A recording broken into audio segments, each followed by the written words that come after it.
오늘 말씀에서 예수님에 대한 그런 송사가 이어지고 있습니다. 예수님은 징계받음으로 우리를 화평케 하셨다라고 이사야 53장에서 말씀하고 있습니다. 징계라는 것이 뭐겠습니까? 바로 꾸지점 받는 것, 또 판단받는 것, 심판받는 것, 인격적으로 저울에 올라가는 것, 그것이 바로 징계라고 하겠습니다. 누가 우리 주님을 징계할 수 있겠습니까? 주님께서도 말씀하셨듯이 죄 없는 자가 돌을 들어 치라. 사실상 사람이 사람을 향하여 돌을 들 때도 한 번만 더 생각해 보면 우리가 돌을 들 일이 없습니다. 내가 누군가를 비난하고 판단하지만은 결국 그게 다 내 속에 있는 그런 것들이 드러나는 것이요. 진정 우리가 순수하다면, 진정 어린아이와 같다면 사실 판단할 줄도 모릅니다. 판단한다는 자체가 벌써 무서운 것이요. 죄를 안다는 자체가 죄를 배태하는 것입니다. 그러므로 우리는 누구를 판단한다고 하는 이 자체가 벌써 우리의 어떠함을 드러낸다는 것을 잘 말해주는 것입니다. 내가 죄를 모른다면 어떻게 죄인을 판단하겠습니까? 내가 알기 때문에 그러하는 거거든요.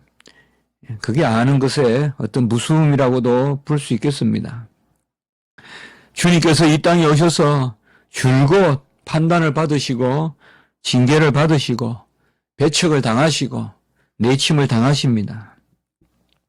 우리로 살면서 끝없는 비난과 조롱과 판단에 노출되기도 합니다. 사람들은 자기가 판단을 받는 자리에 서게 될 때 다른 사람을 판단하는 그런 이치로 급히 피하려고 합니다. 그렇기 때문에 우리 창세기에도 벌써 죄는 변명과 함께 들어오는 것을 알 수가 있고, 세상은 어떻게 보면 요새 정치도 하는 거 보면 언제나 하겠습니까? 언제든 정치가 끊임없이 나의 허물을 상대의 허물로 덮으려고 하는, 내가 무슨 일이 있으면 그걸 내어놓고 잘못했다 잘했다 그 자체를 이야기하기보다는 또 상대의 약점을 찾아내서 그것을 통하여서 나의 약점을 가리고, 우리가 다 서로 그런 것 아니냐, 우리가 다 같지 않냐 하면서 같이 그냥 찢어서 폐기해버리는 그런 일들이 비일비재하다는 것을 알 수가 있습니다. 이러한 징계의 끝이 바로 안나스와 가야바와 본디오 빌라도의 재판이었고, 그것으로 말미암아 우리 주님께서 죽음을 당하게 되었습니다.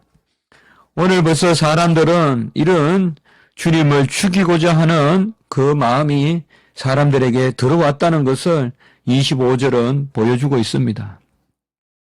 그들이 죽이고자 하는 그 사람이 아니냐라고 이렇게 말씀하므로 벌써 예수님을 죽이고자 쫓아다니는 사람들도 있고, 그렇습니다. 사실 진리를 말씀하시는데 온전하겠습니까? 절대 진리는 그 자체로 칭찬을 받지 못합니다. 진리를 이야기하면 사람들이 쌍수를 들고 환영할 것 같아도 그것은 어떤 동기에 불과하지, 절대 실체를 살펴보면 진리는 사람들의 칭찬과 많은 경우에 무관합니다. 학회에서 발표를 해도 그런 경우가 있습니다. 진짜 진리를 이야기했을 때 과연 사람들이 박수를 치는가? 그렇지 않고 어떻게 보면 진짜 진리를 말하고자 하는 사람들은 그것을 넘어서야 됩니다. 벌써 사람들의 여론에 밀려서 이런저런 발표를 하고 이렇게 저렇게 논문을 읽고 하는 것은 벌써 진리와 거리가 먼 것입니다. 이런 그들이 죽이고자 하는 그 사람이 아니냐라고 이렇게 나와 있습니다.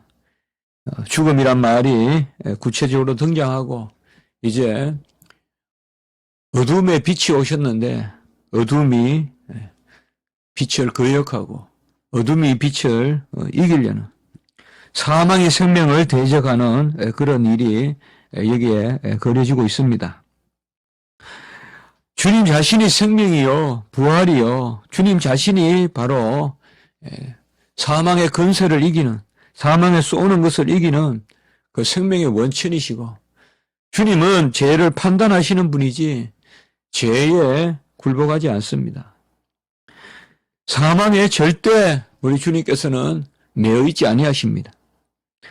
우리는 우리의 죄로 말미암아 아담의 죄가 우리에게 다 전가되어서 우리가 사망의 권세에 매여 있고 그래야 불의와 불법의 병기가 되고 사망의 앞잡이가 되고 죽이는 일에 발이 빠르고 우리의 혀를 죽이는 데 사용하고 그렇게 하지만은 우리 주님께서는 죽음을 알지도 못하고 죽음에 속하지도 못하고 죽음에 간하지도 못합니다.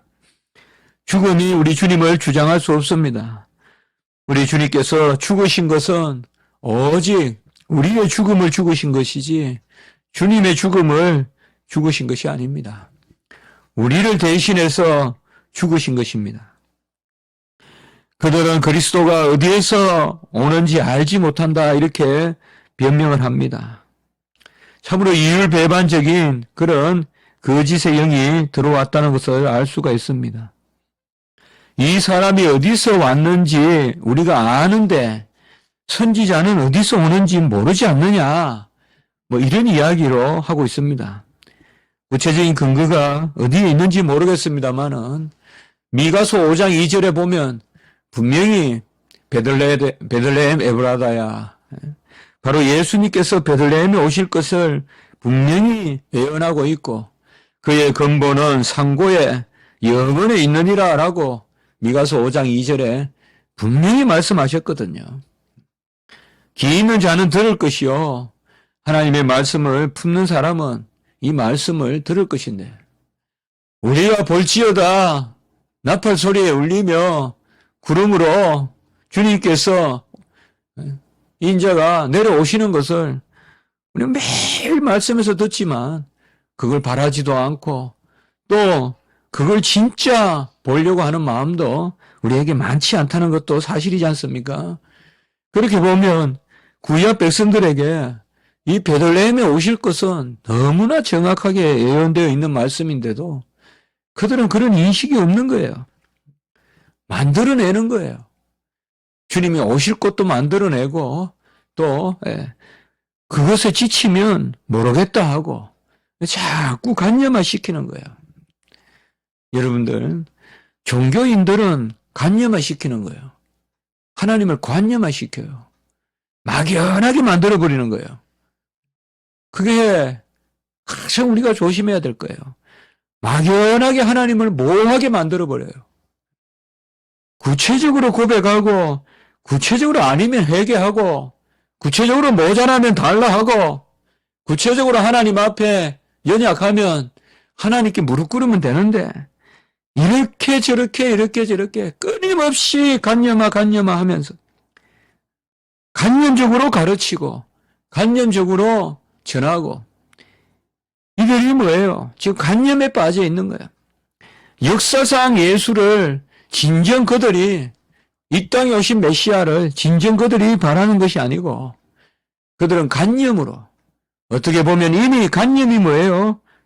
내 속에 하나님을 이미 포함시켜버린 내 속에서 하나님을 만들고 내 속에서 내 요랑대로 움직이는 것이 하나님. 하나님이 그런 내 속과 다르면 하나님을 배척하고 그들은 우리가 하나님이 어디서 오는지를 모르는데 그 어디서 이런 말씀이 나오는지 몰라요. 그들은 그렇게 생각했겠죠. 하나님이 이 땅에 오시는데 어디 어느 땅에서 어느 곳에서 오겠느냐 뭐 이런 생각도 할 수 있겠죠. 어쨌든 그들은 그리스도가 어디서 오는지 모르는데 우리는 알지 않느냐 이 말이에요. 그는 나사렛에서 왔고 그는 우리와 똑같은 사람이고 이 사람이다 이 말이에요. 이 사람을 우리가 어디서 오는지 알기 때문에 27절에 보면 그리스도께서 오실 때에는 어디서 오시는지 아는 자가 없으리라. 이게 그들의 말이란 말이에요. 그러나 예수께서 성전에서 이제 이것을 놓고 가르칩니다. 아직 예수님은 이런 그를 죽이고자 하는 무리가 있었지만은 아직까지 성전에서 가르치십니다. 위험을 무릅쓰고 가르치시고 아직까지 주님께서 잡히실 때가 안 됐다는 것을 30절에 보면 아직까지 그의 때가 이르지 아니하였으므로 사람들이 손을 대지 아니하였다라고 말씀하는데 이것은 우리 주님께서 이런 시를 주님께서 순환의 때도 아시고 또 잡혀서 넘겨질 때도 아시기 때문에 주님께서는 여전히 해당해서 가르치십니다. 너희가 나를 알고 내가 어디서 온 것도 알거니와 내가 스스로 온 것이 아니라 나를 보내신 이는 참되시니 너희는 그를 알지 못하나 나는 아노니라고 이렇게 28절에서 29절로 말씀하고 있습니다. 진정 어디서 왔다 또 어디로 주님께서 누구로부터 왔다라는 것을 너희는 모른다고 하는데 진짜 너희들이 모른다고 하려고 한다면 너희들은 나를 보내신 분을 모른다. 우리 주님께서 그들의 말을 받아서 그들의 말을 일종의 역설적으로 이제 그들의 말을 비판하고 있습니다. 그들이 모르는 것은 그들은 어디서 왔는지 장소를 모른다고 말하지만은 너희들이 진짜 모르는 것은 주님께서 하늘에서 오셨다는 것, 바로 하나님의 아들로 오셨다는 것을 모른다. 그것을 말씀하시는 것이고 너희들이 진짜 모른다고 생각하는 장소는 이미 너희들이 알고 있지 않느냐. 그러니까 너희들이 모른다고 하는 것은 거짓말이다. 너희들은 내가 어디서 왔는지 모른다고 하고 그렇게 하는데 그것은 거짓말이고 너희들이 진정 모르는 것은 내가 하나님으로부터 났다는 것을 너희들은 진정 모르고 있다라고 이렇게 말씀하고 있습니다. 진정 우리가 아는 것이 무엇이고 진정 모르는 것이 무엇입니까? 진정 우리가 비밀에 맡겨야 할 것은 또 어디 있습니까? 아들이 아버지를 알고 아버지가 아들을 알기 때문에 우리는 스스로 아들이 오신 곳이 어딘지 모른다고 해야 됩니다. 우리는 아들이 어디서 왔는지 모릅니다. 아들을 통해서만 압니다. 그래서 너희들의 말이 모른다 하려거든 진정 이러한 진리를 모른다고 해라 이 말이에요. 진리를 모른다고. 지극히 지상적인 것을 가지고 알고 모르고 그것을 가지고 주님이니 아니니 그렇게 할 것이 아니라 역사상 이 땅에 어디서 오고 그가 나사렛에서 나실린으로 나셔서 나사렛으로 사실 것 이런 것들은 너희들이 구약을 면밀히 읽었으면 다 알 것이다. 그것은 알게 오신다 이 말이에요. 장소가 모르게 오시는 건 아니다 이 말이에요. 이 땅에 분명히 베들레헴에서 오신다 이 말이에요. 분명히 그분은 나사렛에서 자라신단 말이에요. 너희들이 성경을 면밀히 읽었으면 그분은 가버나움에서 그분은 고라신에서 벳세다에서 분명히 가르친다고 선지서에 예언했단 말이에요. 전부 구약을 읽으면 너희들이 그가 어디서 태어났고 어디서 자라고 어디서 활동하시는지 너희들은 다 알 것이다. 그걸 왜 모른다고 하느냐. 너희들이 진정 모른다고 하려거든. 나로 말미암지 않고는 아무도 아버지를 알 자가 없다라고 고백하라.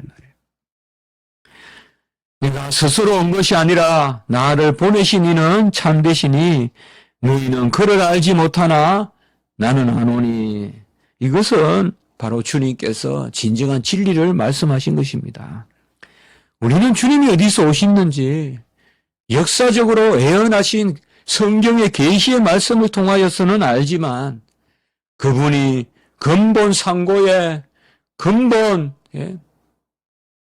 시초에 그분이 오셨다는 것은 영원 전에 오셨다는 그 미가서 5장 2절에 그의 근본은 우리가 알 수가 없습니다. 그의 근본은 예수를 통하여서만 압니다. 예수를 믿어야 돼요. 어떻게 믿느냐? 역사상 예수로 오셨으니까 예언된 말씀을 통하여서 믿고 그 가운데 예수를 만나면 하나님을 알고 아버지께 인도함을 받는 것입니다.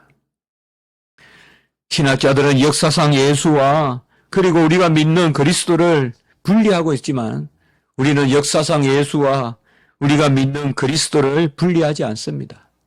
역사상 예수를 믿는 그 즉시 우리는 믿음의 그리스도를 믿는 것입니다. 신앙의 그리스도를 믿는 거예요. 그 역사상 예수님을 믿을 때 그 예수가 하나님의 아들이시고 그 예수가 유일하게 아버지를 아시는 분이고 그래서 아들로 인하지 않고는 말미암지 않고는 아버지를 알 자가 없고 아들에 속하지 않고는 아버지에 속할 자가 없는 것입니다. 그러므로 우리 기독교 신앙은 철저히 역사적 신앙이고 그리고 근본적 신앙이다 이 말이에요.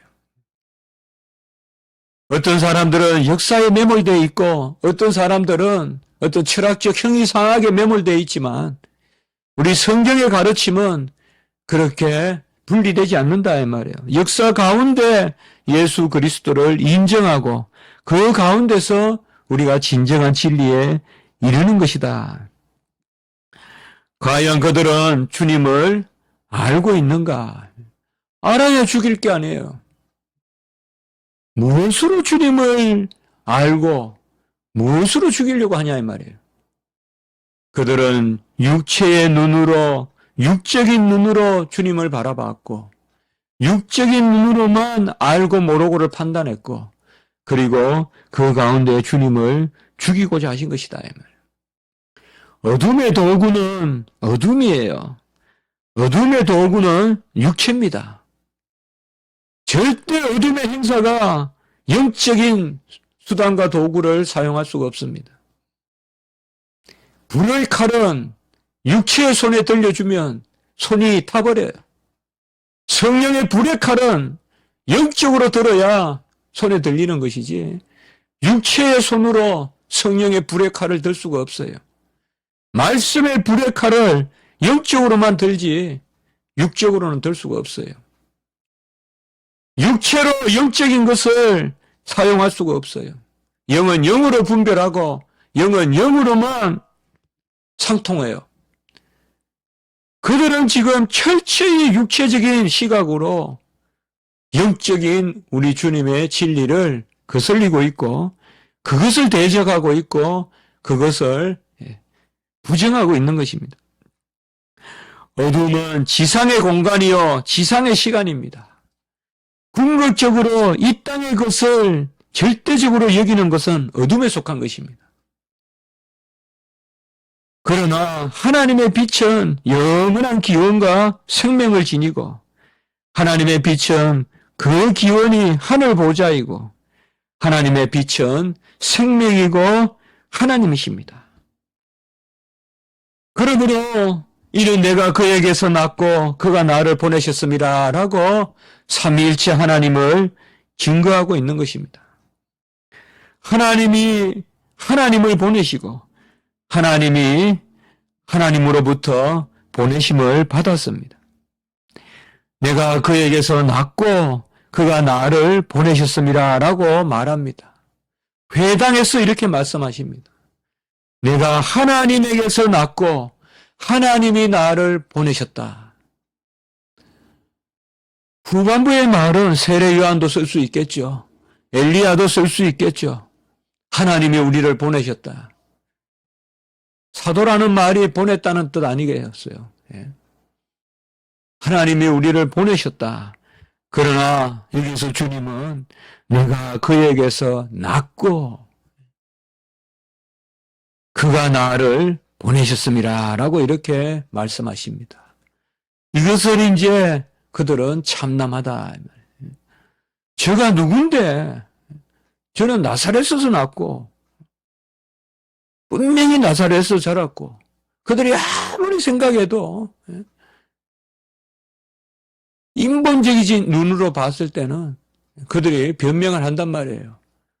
메시아는 우리가 아는 곳에서 나서 아는 곳에서 그렇게 자랄 사람이 아니다 이거죠.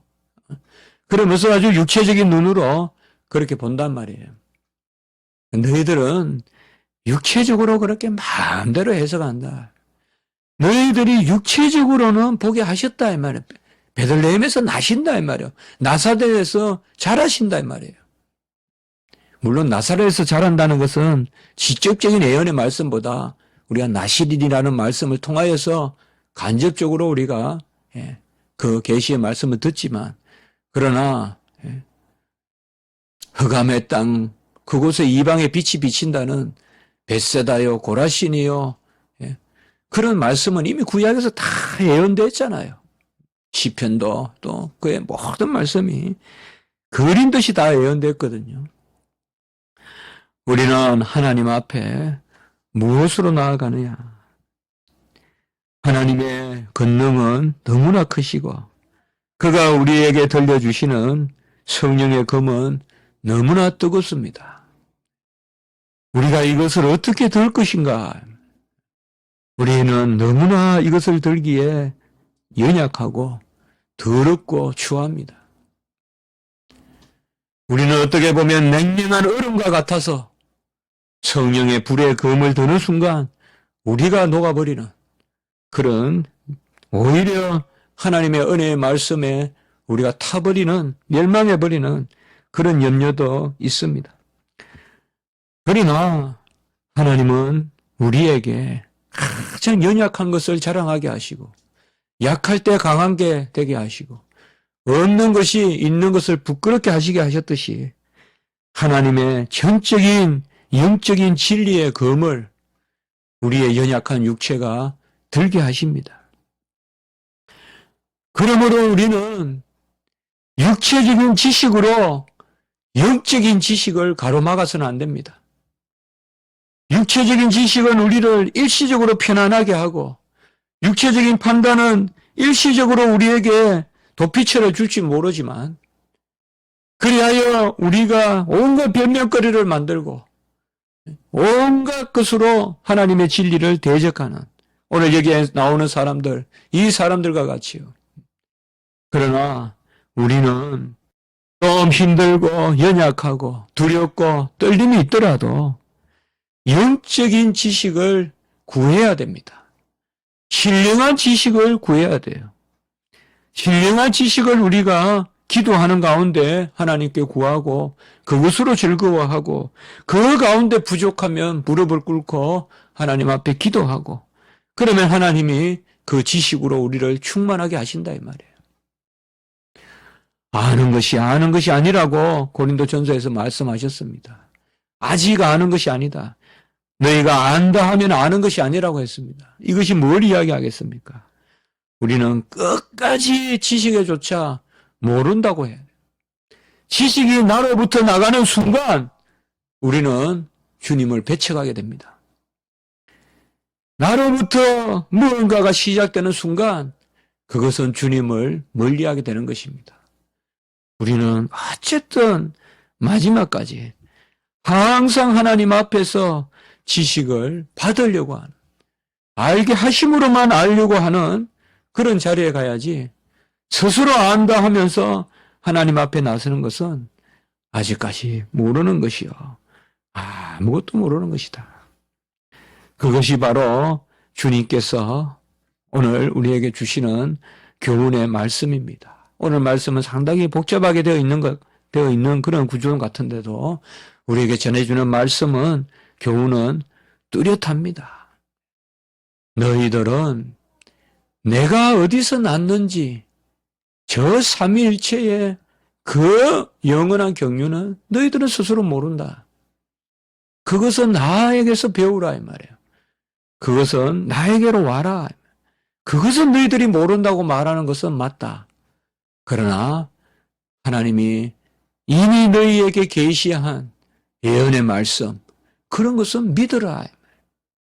믿을 것은, 알려주신 것은 왜곡시키고 모르는 것은 안다고 하고 이렇게 하지 마라 이 말이에요. 알게 하신 것은 정확하게 안다 하고 주님의 깊은 경륜의 비밀에 감추어 두신 것은 우리가 비밀이 크도다 하면서 하나님 앞에 비밀이다 비밀이다 하면서 나가라 이 말이에요. 비밀을 우리가 알려고 하고 알게 하신 것은 왜곡시키고 그것은 합당하지 않다. 어린아이와 같이 우리가 그렇게 함으로 30절에 보면 그의 때가 아직 이르지 아니하였습니다 라고 해서 우리 주님께서는 아직까지 순환에 그때가 이르지 아니하였음을 보고 회당에서 여전히 말씀도 전하시고 그리고 아직까지 예수님께 손을 대는 자가 없었습니다. 우리 아다나시우스나 또 많은 순교자들의 그런 행전을 읽어보면 폭스나 이런 데 보면 참 하나님이 순교는 때가 있다 이 말이죠. 그렇다고 해서 그 사람들이 항상 그냥 순교의 때를 바라고 활동하지 않은 것도 아닙니다. 딱 보면요. 언제든 그 사람들은 죽음에 노출되어 있는데 하나님이 때가 안 되어서 아직까지 손을 못 대게 막으시는 거예요, 하나님. 우리도 그렇게 생각하면 우리가 오늘도 예수님이 일을 안 하신 게 아니에요. 이미 공생애를 시작하셨어요. 해당에서 벌써 전하잖아요. 날 잡아가라고 전하시는 거예요, 지금. 내가 하나님에게서 났고 하나님이 나를 보내셨다. 이 말을 어떻게 이 사람들이 용납하겠어요? 그러나 아직까지 하나님의 때가 찬 경륜이 그 시가 이르지 아니하였기 때문에 그들이 옷깃 하나도 못 만지게 아직까지 막으셨다 이 말이에요. 우리도 하나님이 사용하게 하실 때 하나님의 때가 있기 때문에 두려움과 떨림 없이 전할 땐 전하고 또 그렇게 하면 될 것 같습니다. 한번 기도드리겠습니다. 하나님 아버지, 은혜와 사랑을 진실로 감사합니다. 우리 주님께서 오늘 귀한 말씀으로 저희들 깨우쳐 주셨습니다. 하나님, 우리는 눈으로 보고 또 우리가 헤아리는 것으로 알고 그 아는 것이 궁극적인 줄 알고 영적인 지식을 그르치는 그런 때가 있는 줄 압니다. 하나님 아버지, 우리가 이럴 때일수록 하나님께서 우리에게 알려주시고 계시해 주시고 분명히 기다리라고 볼지어다 찌른 자들도 그를 볼 것이요 그가 구름 타고 나팔 소리 가운데 오시리라. 이런 말씀은 우리가 철저히 역사적으로 믿게 하시고 그리고 주님을 통하여서만 그 삼위일체의 경륜의 비밀을 아는 그 큰 비밀은 우리가 또한 영적으로 주님 안에서만 알게 하시고 주님 이러한 분별된 지식을 저희들에게 허락하여 주셔서 항상 겸손하게 도와주시고 절대 우리의 육적인 지식으로 영적인 지식을 가로막는 일이 없도록 회방하는 일이 없도록 주여 도와 주시옵소서. 오늘 훗날 우리 교회를 지켜주시고 모든 성도님들 건강하게 붙들어 주시옵소서. 연약한 아버지여 저희들 불쌍히 여겨주시고 하나님 온전히 건강하게 하셔서 주의 일을 감당하게 하시고 모든 성도들이 기쁜 마음으로 오늘 한날 주일 성수하며 이 예배당에서 예배드리고 영광 올리고 전도하고 서로 교제하고 하나님 앞에 나아가는 오늘 한날 되게 해 주시옵소서.